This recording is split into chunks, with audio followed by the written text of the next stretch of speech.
God bless America. Hello, everybody. I am the Talk Radio Protege, and this is the Protege program. Welcome back from the weekend. It was a good one. A lot of traveling for me, but I'm glad to be back. Thank you all for joining me. I hope you enjoy this video. And when we get to the end, I hope you leave a like and subscribe, and let me know what your thoughts are in the comments down below. So our topic for today is Ivanka Trump has been pushing the tax reform plan pretty vigorously. She cut short her travels to Asia with the president to appear on some shows, do some interviews, and push tax reform some more.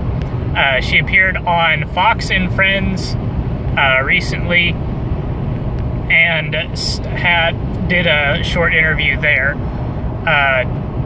She stated that the purpose of tax reform is to provide middle-income tax relief and to enable our businesses to grow and our economy to grow. And so she at least understands that. You know, a lot of the worry from some of the from some conservatives, I wouldn't say the Never Trump crowd. They're more concerned with Donald than they are with anybody else in his circle. But some of the concerns from some conservatives, I remember Mark Levin making these, what's the word? I forget the word. Observations, there we go.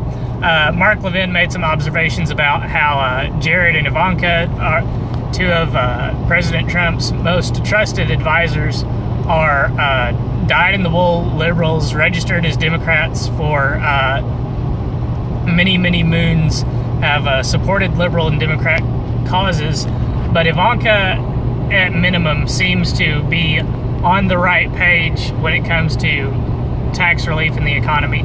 I wouldn't say that the only purpose of cutting taxes is to provide relief for middle-income Americans, but she does layer the two on there to allow the economy to grow. And so, you know, we see a conservative type perspective in this interview, but she did an interview that aired on Tucker Carlson's show recently, where she was talking about women in the workforce, and I wanted to play a couple of clips here for you and show that while we have an economically conservative person advisor in Ivanka, you know, I feel like I'm jumping on the bandwagon. There's been a few people that I follow on YouTube that have talked about criticizing Trump more in the coming days, and maybe criticizing some of his advisors in the coming days. So I feel like I'm somewhat jumping on the bandwagon and talking about this video, but I think it's necessary to be said. So let's play these clips and get a peek into some of the liberalism that bounces around in the brain of Ivanka Trump. And into you in an elevator, and we had like 2 floors for you to make your pitch for the tax plan. What would it be? Well, there's a dual focus, and that's providing much-needed tax relief to middle-income families and cutting taxes generally so that our businesses can be competitive and thrive in a modern economy. So that's at least consistent with what the president has stated his plan is. It's consistent with the interview on Fox and Friends. It's consistent with a conservative viewpoint on taxes. So we're on the same page, but it's in this next question from Tucker that things start to get a little dicey. Japanese about the need for further workforce participation for women, and that's consistent with the theme that you've been on top of since the beginning of the administration. I've got 3 daughters and a son, so I'm paying attention to the numbers on this, and it seems like in this country anyway, the crisis is among boys, not girls. Girls graduate from college at much higher numbers. They die from drug ODs at much lower rates, same with suicide. The majority of managers are women. It really seems like the problem is not women in the United States, and I wonder if you think that's a wrong analysis or... So she doesn't dispute any of these claims that Tucker just made. She nodded along as he was going down this path. And what we're still going to get, we're going to get some kind of acknowledgement of these issues, but we're going to get something that looks and feels and smells like a third wave feminist response to these issues. I do. I think there are certainly the problems you noted are broader than economic problems. Yes. So those may be individual to boys, but I want to just pause right here. Imagine if a man, let's just say that imagine it was Jared Kushner, a senior advisor to the president, one of his trusted confidants, somebody that he trusts a lot, that was on a news show and said, instead of sexual assaults, that's one of the touted things is that women are disproportionately the victims of sexual assault, or disproportionately the victims of domestic violence, disproportionately the victims of home burglaries. I just made that last one up just to throw something else in there. Imagine if Jared Kushner had said, well, maybe those problems are individual to women and are broader than economic problems, and then went on to talk about problems that men face in, something. I have a hard time imagining that the media would just say, the host, so let's say this was not on Tucker Carlson's show, let's say this was on Anderson Cooper's show, and he said, well, I think those problems are individual to girls, and that and then go on to talk about problems that boys are facing. Do you think Anderson Cooper is going to let that go? Do you think Anderson Cooper is not going to accuse Jared Kushner to his face of hating young girls and being a sexist and all these terrible, horrible things? Conservatives and Republicans don't play the ist card as much as the Democrats do. Maybe we should. Maybe it's just that powerful. Maybe we should play it more, but we don't, because we don't like to make assumptions about what people think based on a soundbite most of the time. So I highly doubt that Ivanka hates boys. I highly doubt that Ivanka is dismissive of the issues of boys. Maybe she just thinks that the things that Tucker has brought up is irrelevant to the conversation that they're having, and that's why she's dismissive. But I have a hard time believing that, or the script flipped, were this a man that was talking about economic issues that boys and young men are facing, if he was dismissive of the issues that girls and young women are facing, that he would just get off scot-free like Tucker lets Ivanka do here. So let's roll on and get a little bit more context before I go on to my next comments. While women comprise 47% of the workforce, we are very underrepresented in fields that will be critically important when you think about the jobs of the future. So you look at the technology industry, we represent 21% of people in tech. That's a problem when you think about where jobs will be created going forward. We're 13% of engineers, so we have to change that. And I think that our tax plan takes a big step in terms of helping the American family with the high cost of raising children. The fact that the average American family spends almost 30% of pre-tax income on the... We've got the crux of what I want to talk about. So she spends a lot of time there talking about how women are really underrepresented in the quote-unquote jobs of the future. There's always these phantom jobs of the future that feminists and women are really interested in getting in, or feminists are really interested in getting women into, I should say. The jobs of the future are, in general, at this time, jobs that women are not interested in by default. There is no grassroots movement of women to join tech and engineering, despite the fact that feminists have been pushing for as long as I can remember for women to go into the STEM fields and to go into the tech fields and to go into the quote-unquote fun jobs. As Tucker just stated, women dominate management.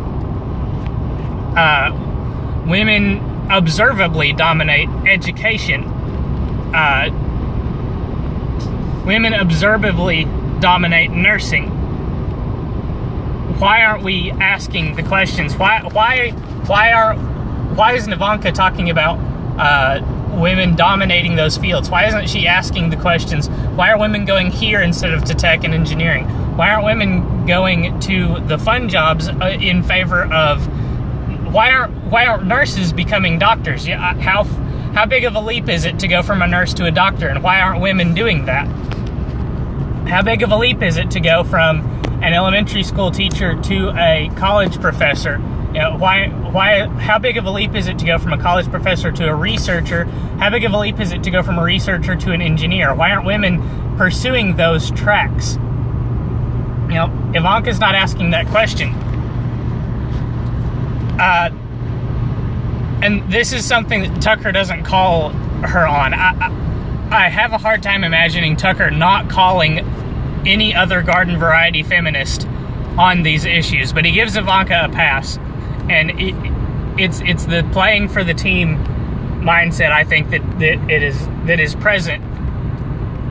In a lot of Republicans, it's in a lot of there's a lot of calls for less infighting and that sort of thing. And in general, I don't want to see Republicans fighting. But in particular, when it comes to critiquing our own arguments, when it comes to critiquing advisors to the president, people that have real pull with the president, I think there is definitely a need to call this on the carpet. Cost of childcare. So the cost of childcare has gone through the roof, and families just can't afford it. So women are disproportionately leaving the workforce. Now, that was a funny statement that I think she made. The interview's kind of done here, but she says that the cost of childcare is so high, and families can afford it, that women are leaving the workforce. Giving the benefit of the doubt, she's probably just misspeaking. She probably meant to say women are entering the workforce, or women are hit harder, and they're not in these places where they could be making a lot of money. So why did she say women are leaving the workforce while the cost of childcare is so high? Now, in regards to childcare and women leaving the workforce for childcare's sake, I haven't done a ton of research, but I'm pretty certain that I feel confident in saying that studies, that research has shown that children do better when one parent is at home taking care of them. When they have a caring figure at home, all the 24/7 to provide for them. So why shouldn't we be celebrating women leaving the workforce to take care of these children? After all, it's better for the children. And the reason is entirely rooted in feminist propaganda, that every man who provides for his family so that the wife can stay home wants to control and dominate his wife. Now, all of the agency is taken away from women. There are no women who are staying home to take care of children of their own agency, of their own volition. It's all men trying to keep women down.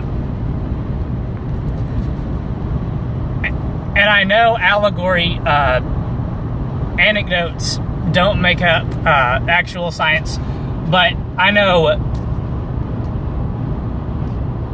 hundreds of women that want to, when I grow up, I want to be a stay-at-home mom, is the mindset that of hundreds of women that I at least have the acquaintance of. So the questions that are being asked are not why women might be leaving the workforce, are not why women are going into jobs that might allow them to more easily leave the workforce. The questions are not being asked why women want those types of jobs. The question is not even being asked why are women not in the fun jobs, the STEM jobs, the engineering jobs. The question is just, how do we get more women to go there? And I think asking the question of why and understanding why women choose to do that, and not just why do men want to keep women out of STEM programs, which, believe me, they don't. Understanding the answer to why women choose to take jobs that allow them to easily leave the workforce, choose to take jobs that don't require a ton of investment, like getting a doctorate, like getting a PhD, like getting an MD. Why women choose those jobs, understanding legitimately why women choose those jobs, choose those career fields, is the key to understanding why women are not going into tech and engineering. That's going to do it for this video. I hope you all enjoyed. If you like this video, feel free to leave a like and subscribe. If you didn't like this video, maybe leave me a comment. Let me know why you disagree. Let me know what your thoughts are. Make sure that you ring the bell for notifications so that you don't miss a single video I'm uploading on a weekday basis. Again, thank you for watching. Until next time, good night and God bless.